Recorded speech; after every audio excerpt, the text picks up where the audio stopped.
3장 18절에서 21절 말씀입니다. 360 신약전서 369페이지 신약전서 369페이지 시브리서 13장 18절에서 21절까지입니다.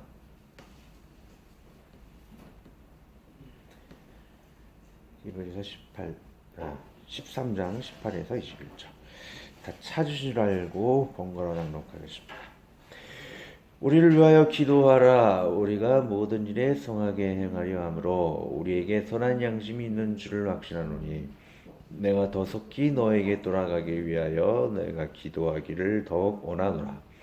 양들의 큰 목자이신 우리 주 예수를 영원한 언약의 피로 죽은 자 가운데서 이끌어내신 평강의 하나님이 모든 선한 일에 너희를 온전하게 하사 자기 뜻을 행하게 하시고 그 앞에 즐거운 것을 예수 그리스도로 말미암아 우리 가운데서 이루시기를 원하노라.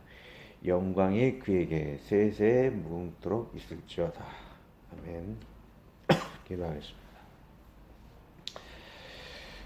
하나님 아버지, 우리의 삶의 지향점이 크리스찬의 삶의 지향점이 너무나 막연하거나 또는 잘못된 그러한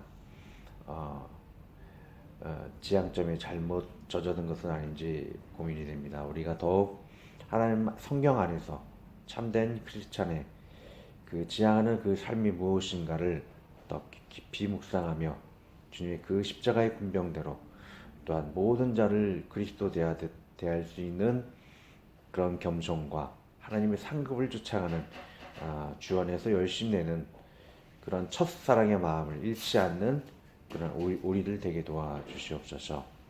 또 그리스도의 뜻대로 살지 못하고 사랑 없는 냉랭한 마음 속에 살았던 모든 부족함 또한 용서하여 주시고 날마다 거듭나고 새롭게 되었고 또한 정결케 되어서 하나님 옆에 드리기에 산제사로 드리기에 부족함 없게 매일매일 지켜 인도하여 주시옵소서. 예수 그리스도 이름으로 기도드리옵나이다. 아멘. 저번 주에는 이제 세 가지 성령 체험을 했을 때 간증이었죠. 그때 매일 주야로 묵상했던 밤에는 구약 2장, 아침에는 신약 3장 매일 묵상해왔고 20년 넘게 매일 해왔죠. 그리고 예배를 드릴 때 좀 더 간절하게 예배 드릴 때에 하나님께서 더 기뻐하실 수 있다. 그리고 세 번째는 몸과 마음이 더 성결할 수 있도록 부족한 거 많아요. 사람이기 때문에 그 원죄가 우리 마음에 아직 살아있기 때문에 그 죄에 따라갈 때가 많아요. 그렇지만 더 죄짓지 않도록 몸과 마음 또 성결하게 살아갈 때 하나님께서 그런 또 도장을 찍어줄 수 있는 성령 체험을 통해 또 그거 아니래도 이게 믿음으로 구원받기 때문에 그것도 너무 억지로 또 매일 필요가 없다라고 말씀드렸습니다. 자, 오늘 말씀의 제목은 절대 선행, 절대 사랑, 절대 계명이라는 것이죠. 이 제목을 정한 이유는 크리스천의 삶이 이렇게 최고의 지향점을 찾을 수 있도록 우리가 노력을 해야 돼요.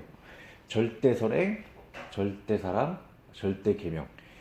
선행과 사랑과 이 계명을 지킬 수 있도록 우리가 최선을 이렇게 다해야 한다는 것이죠. 막연하게 아니 너무나 안주해 있는 그런 삶을 살아서는 안 될 것입니다.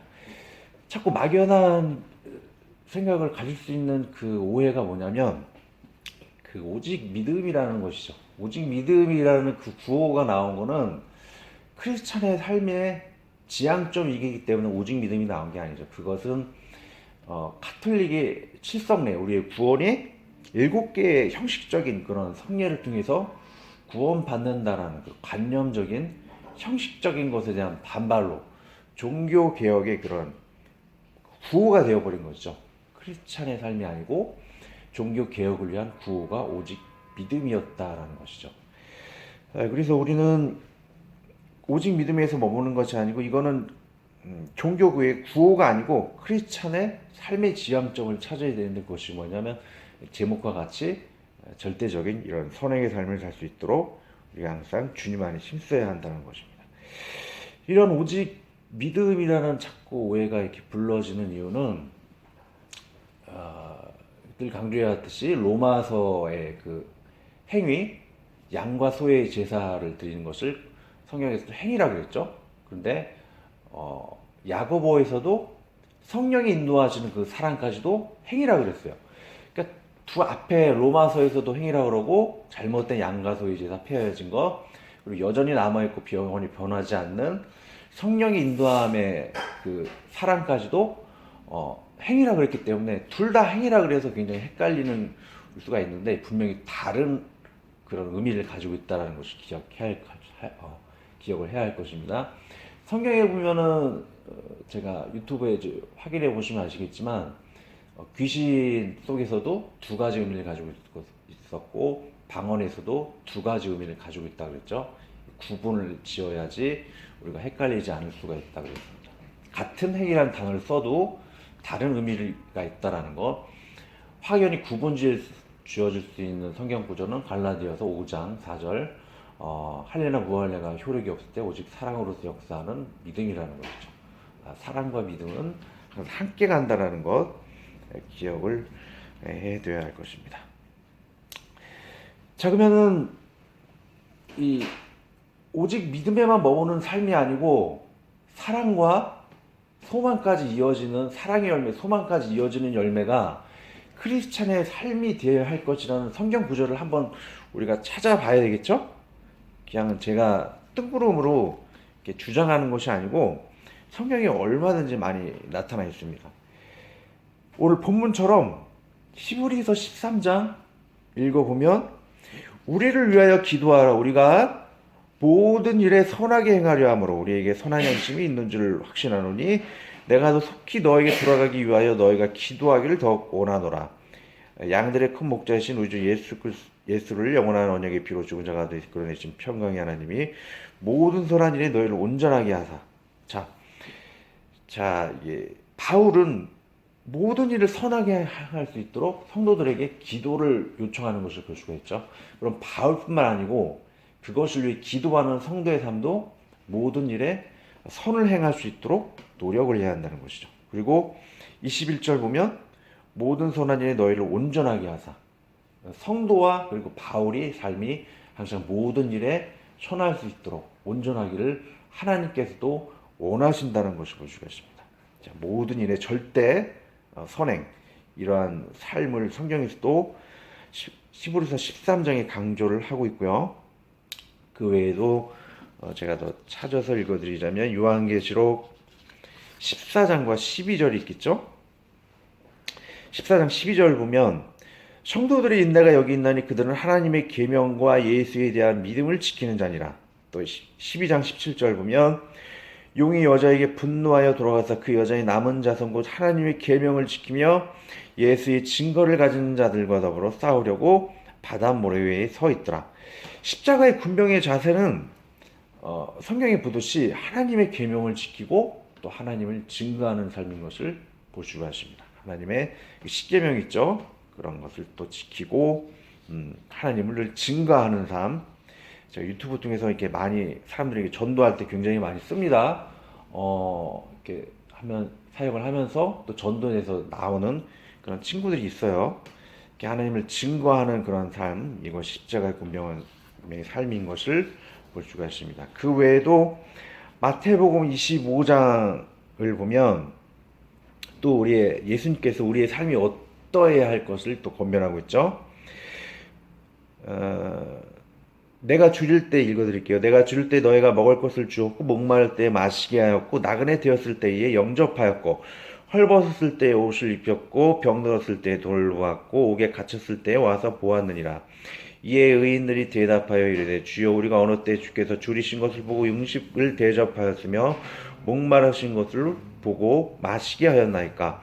어느 때 나그네 되신 것을 보고 영접하였으며 헐벗은 것을 보고 옷 입혔나이까?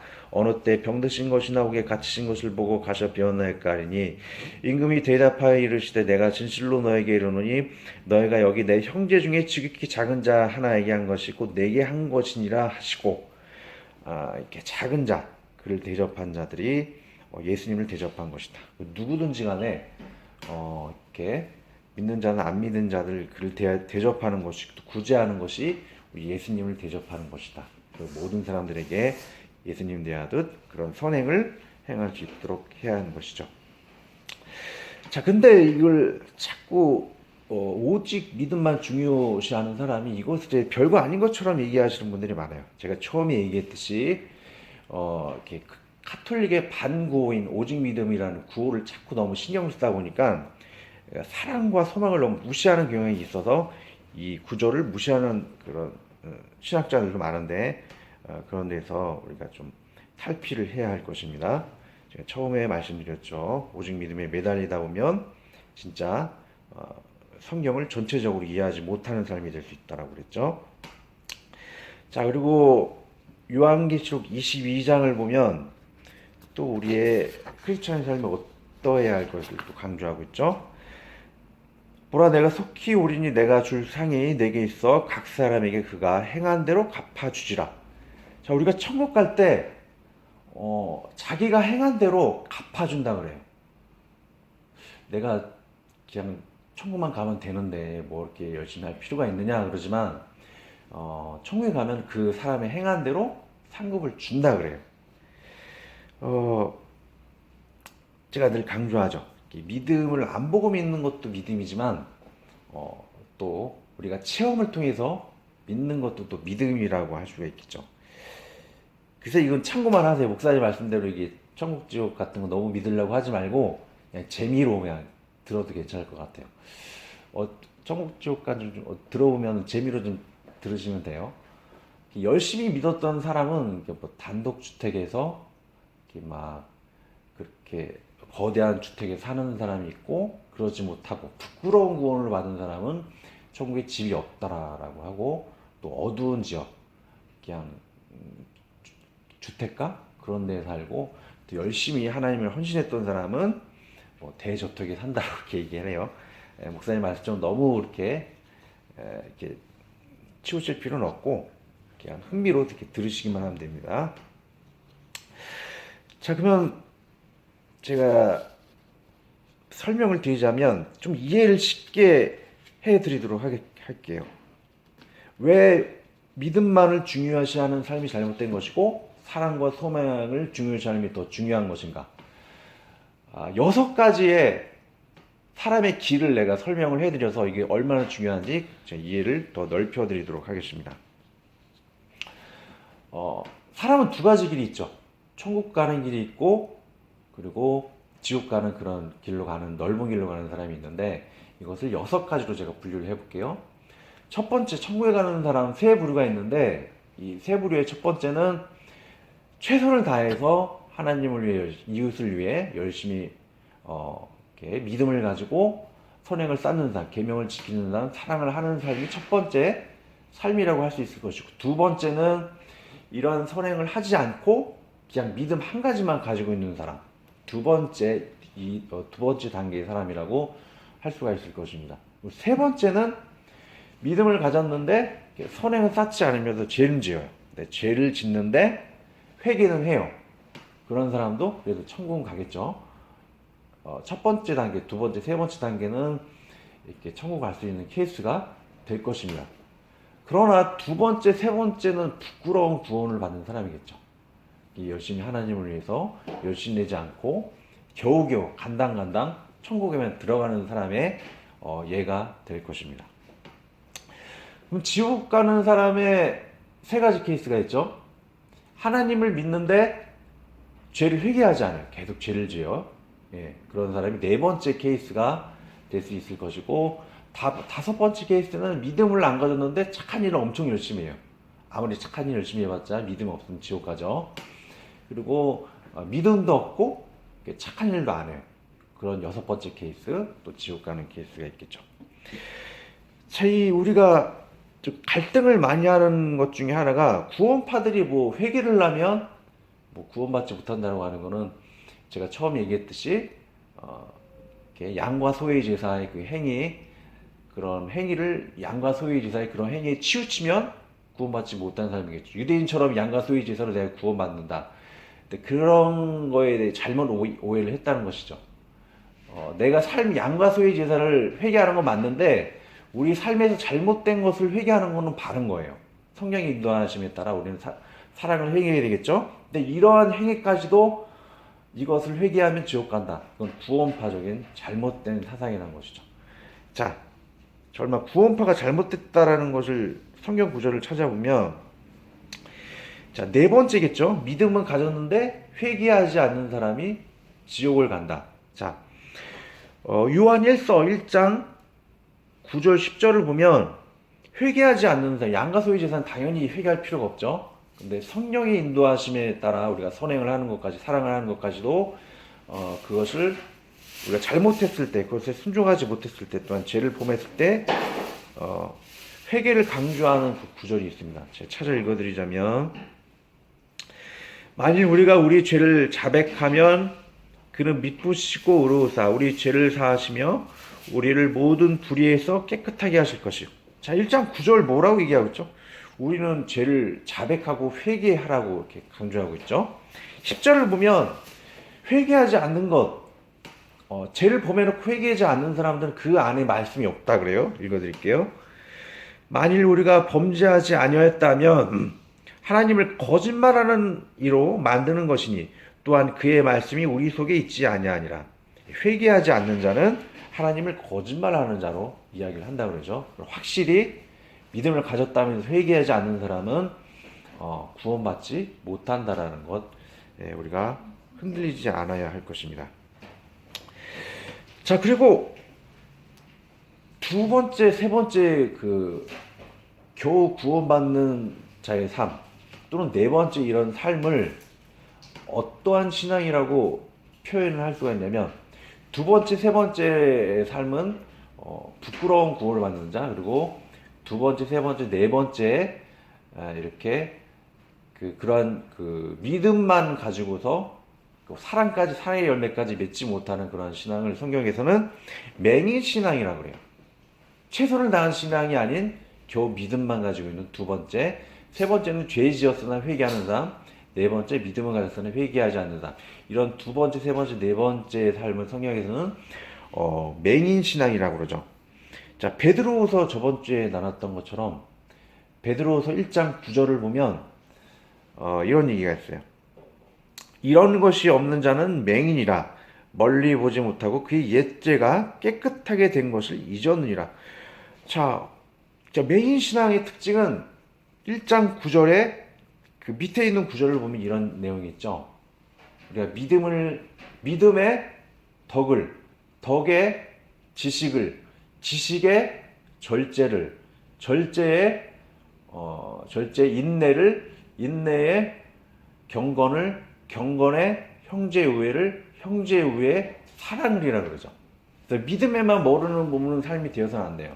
사랑까지 이루는 그런 열매를 하나님께서 원하시는 것이죠. 이런 사랑에 이르지 않고 그냥 믿음에만 머물러 있는 신앙을 맹인 신앙이라고 해요. 그래서 2번, 3번, 4번의 그런 신앙이 될 수 있는 위험한 신앙이 될 수 있다는 것이죠. 우리가 오직 믿음을 잘못 오해해서 정체된 신앙, 부끄러운 구원을 받는 자, 또는 네 번째와 같이 회개 없는 지옥 가는 신앙이 돼서는 안 될 것입니다. 첫 번째인 최선을 다한 절대 선행, 절대 사랑, 절대 계명을 지키는 그러한 십자가의 군병에 최선에 드는 삶을 살아야 할 것이죠. 자, 그러면 조금 더 6단계로 설명을 제가 해드렸는데 좀 더 구체적으로 제가 설명을 해볼게요. 성령의 열매를 맺는 그런 삶이 되어야 하겠죠. 성령의 열매 맺는 삶 9가지. 사랑, 실학, 화평, 오래 참음, 자비, 양성, 충성, 온유, 절제. 성령의 9가지 열매를 맺는 삶을 살 때 우리 구체적으로 더 하나님께서 원하시는 절대 사랑의 삶을, 절대 선행의 삶을 살 수 있겠죠. 이 9가지를 딱 들으면은 좀 이해되지 못할 수가 있어요. 그럼 이 9가지 열매에 대해서 조금 이해할 수 있게 조금 내가 좀 풀어서 설명을 해볼게요. 사랑이라는 뜻은 사랑은 허다한 죄를 덮는다 그러죠. 그래서 상대방의 허물을 덮어주는 게 사랑이라고 할 수 있을 것입니다. 희락은 감사할 때 일어나게 되는 거죠. 우리가 뭐 선물 주거나 하면 감사해 하면 또 기쁨이 넘치잖아요. 분위기도 더 살고, 그리고 화평은 겸손할 때 이루어지는 것이죠. 내가 겸손할 때. 네 말이 더 옳다. 근데 서로 교만하면 막 싸우게 되잖아요. 그래서 화평이라는 것은 겸손할 때 이루어지는 것이죠. 그 다음에 오래 참음. 오래 참음 급히 분내지 않는 것. 그것이 오래 참음일 것이고, 자비는 이제 모함하지 않는 것. 남을 모함하지 않는 게 자비로운 삶이 될 것입니다. 누가 내 마음에 안 드는 사람이 뭐 실수했다 그래가지고 그 자비를 베풀어야 되는데 그 확대시켜가지고 모함하는 것, 예, 그런 거 안 되겠죠. 오래 참은 그 양선은 그 꺼져가는 심지를 끄지 않는 것. 그러니까 어디 기업의 어떤 사장님이 이 종업원이 잘못했다 그래가지고 막 자르고 막 구박하고 그런 게 아니고 이렇게 꺼져가는 심지를 끄지 않는 것. 그것이 양선이라고 할 수 있을 것입니다. 충성, 온유, 절제. 충성은 최선을 다하는 것. 온유는 남을 용납하는 것. 이렇게 땅을 기업으로 받는 온유한 사람이 땅을 기업으로 받는다 그러죠. 사람이 부드러운 사람이 어느 곳을 가든지 간에 인정받고 그것이 오래 남아서 기업을 누릴 수 있게 되는 것이죠. 용납하고 인도하는 사람에 따라 순종하고 그런 사람. 그리고 절제는 욕심을 내지 않는 것. 절제하는 것. 자, 두 가지로 정리하자면 우리의 삶은 절대 선행, 절대 사랑, 그리고 절대 계명을 지키는 1단계, 6단계 중 1단계 상급을 얻는 자, 그런 삶을 살 수 있도록, 그것이 바로 크리스찬이 지향하는 삶이 될 것입니다. 그리고 또 한 가지는 성경이 이러한 삶을 지향해야 할 것을 많이 지적하고 있죠. 말씀하고 계시죠. 히브리서 13장에 모든 일에 선을 행하기 위해 기도해달라. 그것이 이렇게 모든 일에 선을 행하는 것이 온전하기를 하나님도 원하신다고 했죠. 히브리서 13장 이야기라고 했고, 요한계시록 12장에 또 뭘 얘기하고 있냐면 예수 그리스도를 증거하는 삶, 그리고 하나님의 계명을 지키는 자가 바닷모래 위에 서 있는 사탄과 싸움을 한다고 그랬어요. 그리고 마태복음 25장에 이 작은 자를 섬기는 것이 예수 그리스도를 섬긴다고 그랬죠. 구제하고 이 연약한 자를 돌봐주는 삶, 그런 것이 크리스천의 삶일 것이고, 요한계시록 22장이죠. 22장에 그렇게 했을 때 천국의 상급이 놓여지게 된다. 이런 것을 좀 숙지했으면